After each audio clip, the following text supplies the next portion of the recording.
Welcome to Danbury Democrats. I'm Gene Eriquez, your guest host this evening. And this evening I'm delighted to have three of our candidates that formulate the Danbury Democrats ticket for this upcoming municipal election on November 5th of this year. And with me is Mr. Elvis Novas, who is a candidate for the 2nd Ward on the City Council. Next to Elvis is Mr. Fidel Hombra, who is a candidate for the City Council in the 7th Ward of our city. And next to Fidel is Rolando Castro, who is a candidate for the Zoning Commission alternate position. Welcome, gentlemen, and thank you for being here on the Danbury Democrat Show this evening. Thank you. Thank you. Thank you. Just to inform the viewers, obviously November 5th is our next city election when we elect our city officers from mayor to the town clerk, city treasurer, members of our city council, which is our legislative body, then of course to the members of the Board of Education, to the Zoning Commission, which make land use decisions, help guide and plan our city, as well as for constables. So there's 43 people on the ballot that formulate the Danbury Democratic team that will be presented before the voters come this election day, November 5th. And we urge everyone, obviously, to get to know your candidates and to get out and vote and participate in this great American experiment that we know and cherish as democracy. So gentlemen, thank you for being here again. Let me begin by asking each of you to tell our viewers a little bit about yourselves. So Elvis, if you'd begin. Thank you, Gene. Thank you for having us here. For me, it's a pleasure to be sitting next to you. You know, you are a legend in this city.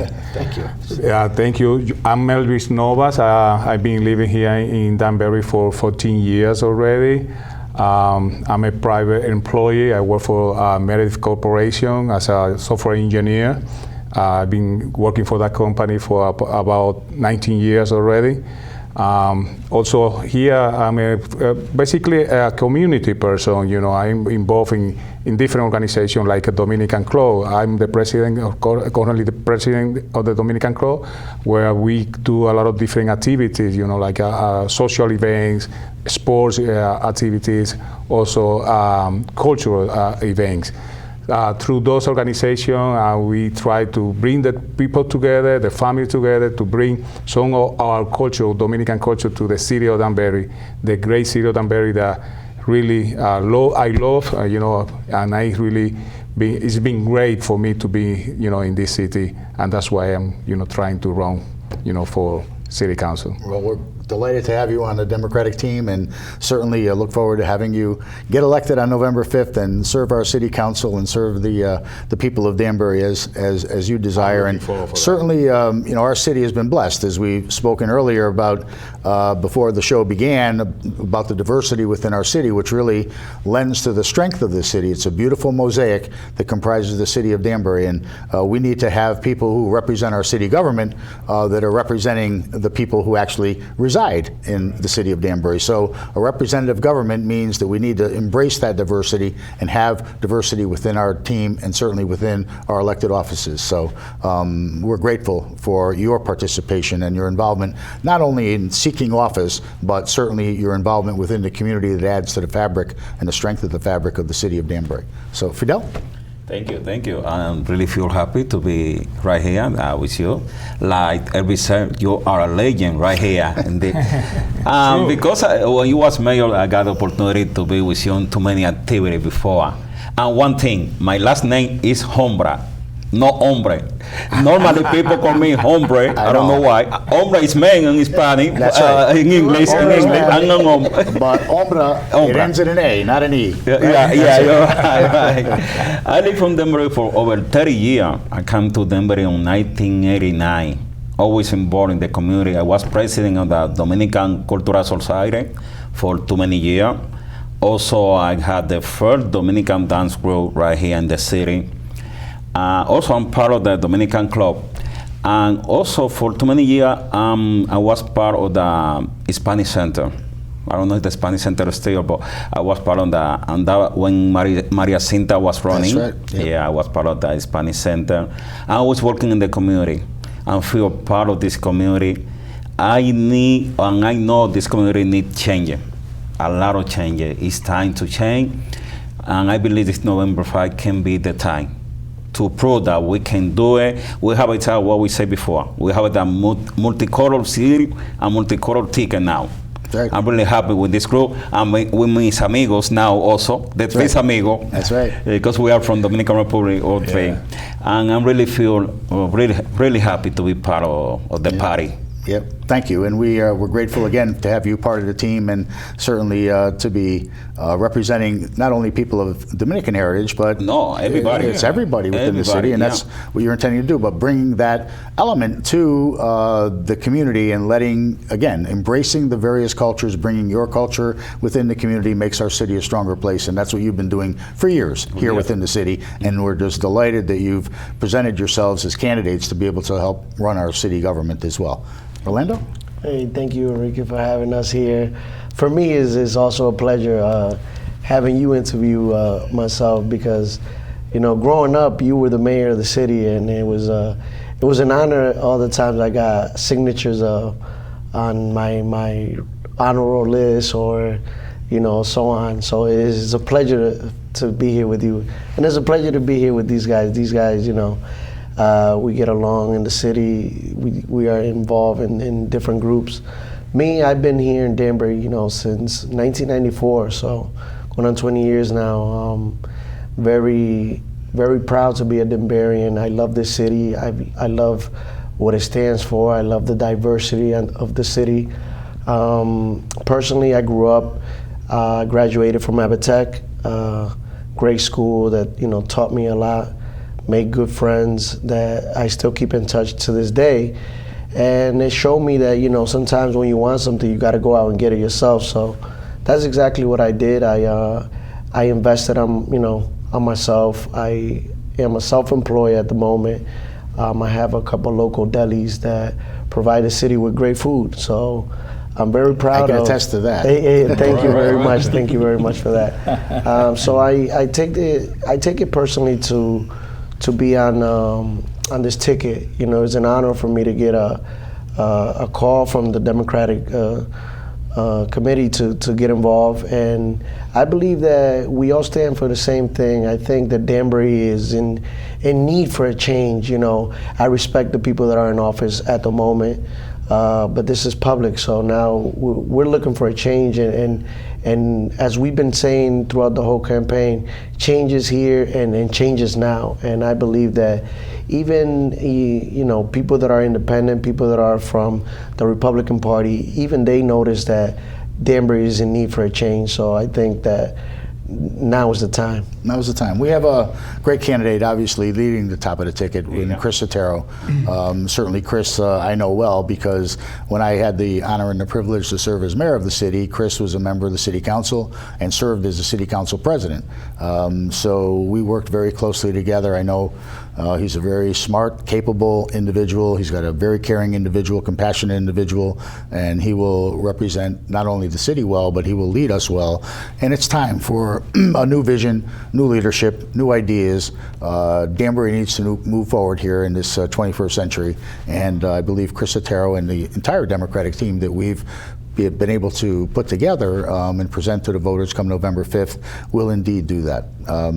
Just to let the viewers know that we have 21 members of our city council, right? And there are 9 members of the zoning commission. But let me explain a little bit further that just like the mayor is the chief executive officer of our city, if you want to use a similar analogy, the president is the similar at the United States at the federal level, and certainly at the gubernatorial level or the state level, it's the governor. So then we have at the legislative level in the federal government, we have the United States Congress. That's the legislative body or bodies of the federal government. And certainly it's similar at the state level in Connecticut. We have the legislative bodies being the General Assembly, which comprises both the House and the Senate of the state of Connecticut. In the city and local government, we have a city council, which is our legislative body. So even though we have a strong mayoral form of government in Danbury, we need a legislative body because it's important to have checks and balances. It's actually the city council that adopts the city budget, that determines what the city budget will be in the end, that determines how the dollars are allocated for the variety of needs that we have within the community, and determines what the tax rates are as well. So it's a very important function, a very serious function, a very important function, and one that needs to be connected with the community. So you need to be out there talking to people within the community, knowing what their concerns are, knowing what their wishes are, and trying to represent that as you serve as a member of the City Council. And certainly on the Zoning Commission, I had the opportunity to serve on the Zoning Commission for 2 years, back in 1979 to 1981 when I was 12. That's not true. But 1979 to 1981, I was served on the Zoning Commission. It was the city's first elected Zoning Commission, actually, after the city's charter changed in 1977. And again, the Zoning Commission is responsible for determining what is allowed to be developed in certain areas within our city, certain neighborhoods within our city, and sometimes those decisions can be very controversial. Yes. I happened to be on the Zoning Commission when the Danbury Fair Mall was proposed, and the Danbury Fair was no longer going to be. So some of those issues can be very, very interesting and controversial to some. But nonetheless, very important functions, and very important to determine what the future course of our city will be like by the decisions that are made at the City Council level, and certainly the decisions that are going to be made at the Zoning Commission level. So I'm excited that each of you are candidates for those respective offices, and excited that you're going to have the opportunity to serve our community come November 5th in those particular positions. But we've got a strong ticket, 43 people, led by Chris Sotero at the top, running for mayor, Kate Johnson, who's running for city treasurer, and certainly Andrea Gartner, who is our city's town committee chair, also running for town clerk. So they comprise the top of our ticket, and then of course the 21 members for the city council. Now, we know that there are 7 candidates that run citywide for the City Council, and then there are 14 candidates who run within each of the 7 wards, 2 from each of the 7 wards, the 14 comprising, with the 7 comprising the 21 member of the City Council. In Elvis's case, you're running with Kirsten Kovacs Hardy, so that's your running mate within the 2nd ward district of our city. And certainly in Fidel's case, he's running with Richard Molinaro in the 7th ward voting district.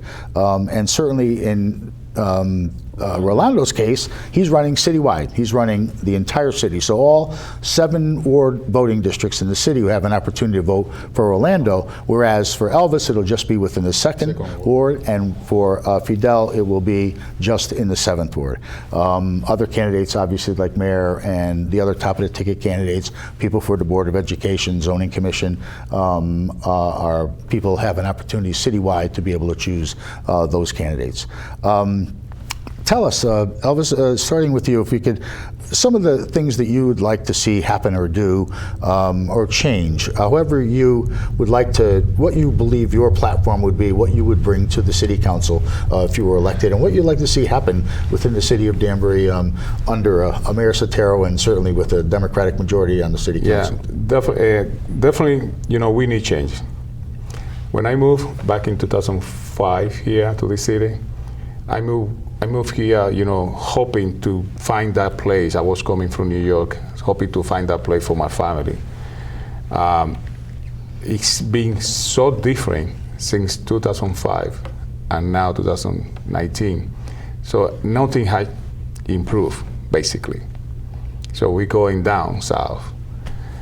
So the city definitely needs a different direction, different perspective, planning. How we're gonna grow, how we are going to continue to grow, you know, but at the same time, how we are gonna be taking care of what the family needs. Good education, you know, good infrastructure, you know, places for kids to play, you know, without being exposed to danger. If we, you know, think about what the kids have now, you know, after school programs, we don't have nothing, basically. So we're losing kids because they don't find that extra time, you know, to do it in a positive, you know, activities. So I think very much, you know, I think one of my main things is to think about, you know, education. We need to make sure that education, we go to the next level. I call it 2.0. We have programs, for example, in one academy here, which is the STEM program that is exposing the kids to to technology. So that exposure that the kid gets during middle school, when they go to high school, they lose it because they go back to the conventional school. So we're losing that. So the kids spend 3 years in middle school learning, technology, science, math. But they think they go to Danbury High School, which is our main high school here, and then they found themselves, in a lack because they don't have the opportunity to continue growing, in that area and the STEM program. The same concentration. The same concentration. They go back to something, very conventional. Right. So we're losing that opportunity with the kids, to keep growing and go to the, the education 2.0, Right. how I call it. Right. So then they find, in high school, a very, a lot of population, an overcrowded high school, 3,000 kids in one place. You can tell me that, and you can be a magician and tell me, no, we're doing great because of those 3,000 kids, we can handle that. I don't think so. You're gonna have problems some way, somehow. So we need to have a good plan how to bring the education in this city to the next level. Absolutely, and I agree with you. I mean, we have over 3,000 students and staff and faculty that converge upon that Danbury High School campus daily. That's more people that live in the entire town of Bridgewater, as an example, Exactly. on a daily basis. Yes. And they converge upon that high school campus. It is the largest, and it's always been vying with Greenwich High School to be the largest in the state. And so there are, needs that we have to address.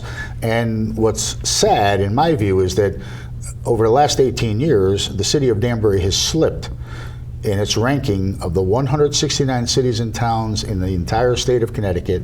We are last in per pupil expenditures. We spend the very least of all cities and towns in the state of Connecticut. Of 169 cities and towns in the state of Connecticut, we spend the least per pupil in educating our children with a local contribution to fund education. And something has to change. That was never the case. We were always in the top half in the state, because you have to understand there's some communities that are very wealthy and have the opportunity to spend a lot of money here in Fairfield County and elsewhere in the state. But the bottom line is, a large city, the 7th largest city in the state, we were always within the top half, and now we've slipped to dead last in per pupil expenditures, and that speaks volumes. We need to keep people in our city. We need to make sure parents are comfortable with our schools and want to live here and invest here and have their children educated here. And so we need to do better and can do better. Danbury has the capacity to do better. And then you find in that school that, there is a school that is really diverse. It's a representation of our city, basically there. Right. It's true. We are probably number 1 or number 2 in this whole state of diversity. Right. That's a good thing. That's right. But how you are providing to that diversity? Are you, preparing the teachers to understand that we have a population of kids coming from different places with different mindsets, with different expectations? Are those teachers prepared to, to confront that, right, to be prepared, to really bring those kids, to the next level? There are challenges, and there's challenges for the entire school system, given the number of children that are within our schools, the fact that we have a very large high school, and that's a difficult age, as we all know, from our own experience and having children, I'm sure, who have experienced it as well. So, we need to address the needs within education, within our community, clearly. It's got to be one of the top priorities, I think. This had to be one of the top priorities, definitely. Absolutely. There are other things that we need to also parallel. You mentioned something about check and balance, which is going to be our job, basically. That's right. Sitting at the city hall, going through processes, planning and all of that. We need to make sure that we check and balance, our city. That's right. It's a strong narrow form of government. You're right. Exactly. So because, some way, somehow, probably, money is going in different direction or money are going where they're not supposed to go. And then we had, issues. We are, in area like the education, like the roads, the bridges, right. Our infrastructure, basically, not being taken care of properly. Yep. So definitely we need to be, to make sure as part of the legislation, to check and balance, to maintain, the city, the council, in check of how the money is going to be spent. Yeah, it's interesting, because you'll see now a couple of months leading up to an election, the roads all of a sudden start to get paved, right? You start to see other things start to happen. Playgrounds get funded when they could have been done, months ago, a year ago, or years ago. So, you never, you don't wait, a couple of months before the election to make everything look good. You should be doing that on a regular basis because that's what the taxpayers deserve in this city. But, Fidel, your thoughts, your ideas in terms of... I had the same problem like Elvis. When I come into this city, I've been in love. When I come in 1989, I come from New York also. I'm looking for something different. And when I come in right here, I feel secure. I like the medical thing, what they offer right here. I really feel good about what happened in this city. It's not the same. I don't feel the same anymore. I don't feel secure anymore. People know that I'm running now. I know too many people. And they come to me, and the first thing they talk to me is about a school, about the traffic in the city, what we're going to do with those things, because we have those schools overcrowded. It's impossible like that. And that's what we need to do. We need to be focused in education. It's the main thing. Education, because everybody come to me, the only thing that's always Fidel education. I say, yeah, I know. We need to work in those things, on the traffic. And I need to feel secure like before. Because what I told you, I be in love in this city when I come in. Sure. I want to feel the same. And it doesn't mean that taxes have to increase. I mean, that's the point. I mean, when we were in office, when I was in office, and we had the city council, and Chris Sotero was our city council president, we didn't raise taxes many years, but we put our funds where the priority needs were, and that's what we need to do. There needs to be an adjustment, a readjustment of priorities, in my opinion, and that's where the resources need to be placed, so that we do address the issues of education, we do address the issues with regard to our infrastructure, our roads, our traffic, and we've had unbridled growth, and so we need a plan. I think it was brought up here in our earlier discussions that we need a plan to be able to manage that growth, and I know Chris Sotero in fact has that, and we'll work with the City Council and with the Zoning Commission to ensure that we control our growth and manage the city that we want in the future. Rolando, your goals and objectives, what you think our needs are here within the city. I mean, growing up in Danbury, I mean, I've been here since I was 9 years old. Growing up in Danbury, I've seen the change, and I've seen the change in different areas, and one of the areas that I've seen the most change is in how, obviously technology has a lot to do with it. Kids now, they spend a lot more times playing video games or on their phone and their tablets, but also the city is not providing the kids with programs. I grew up going to the YMCA, I grew up going to the team center with Bill, and it was great. It was like, okay, so we're going to school. Yeah, Bill Curtis and Harabi. Yeah, Bill Curtis still around. I mean, but people like him, they need funding. They need help. They can't do it by themselves. And it's like, we obviously live in a great state. Connecticut is one of the greatest states in our nation.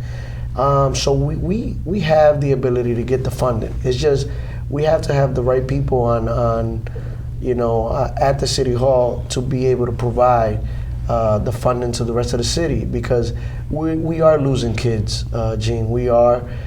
You see kids nowadays, they can no longer go to a basketball court because how many basketball courts are in Danbury? A lot of people are always worried about lawsuits, against the city. So, but it's ridiculous. I think, kids are kids, and the kids need to have fun, and in order for them to have fun, you need to provide them with that. And me being part of, going for zoning alternate is it's insane to have a voice on what needs to be done in Danbury. What can we do to be different, to get back to that great city that we once were, and we no longer are. Because at the end of the day, we really have to be honest. Yes, we have been in certain polls in the last 6 years where we were ranked second best city to live in our nation. But when we're last in spending per pupil in education, I don't think that sends a, I don't think that sends the message. So that's right. It's about our quality of life. It's about providing opportunities for our young people. Yeah. It's keeping them busy and keeping them occupied and giving them the kind of education and the resources they need after school to be able to benefit from all that this city has to offer, and that's key, I think. One of the things that I've, as a business owner locally in Danbury, right on Main Street, I wish we could do more. And sometimes I go out to different cities around the state, and I don't want to use the word envy, but I just I admire some of the things I see when I go to New Haven, when I go to Norwalk, when I go to Bridgeport, Hartford, that we don't see in Danbury. You go down Main Street, and it's the word that I use often is sad. A lot of the empty local stores, they go on for a few months and they have to close because they can't stay in business because the city hasn't found a way to keep the people walking around Main Street, which is the principal city. It's the heart of our city. It's the heart of our city. Danbury. If you got to take care of the heart, otherwise the rest of it doesn't work very well, right? Yeah, you're right. So I know we're getting close to having to close here, and the time goes very fast. And I want to thank you, gentlemen, for being here on Danbury Democrats this evening. And if anyone has any questions for either Elvis or Fidel or Rolando and wants to contact them, you can call Democratic headquarters at 203-778-3661. You can also visit the Danbury Democrats website for more information as the campaign goes along, leading to the November 5th election. So, gentlemen, thank you. Thank each of you for being here tonight. Thank you. Good Thank luck you. come November 5th. I hope you're representing us, and God bless. Thank you for watching Danbury Democrats.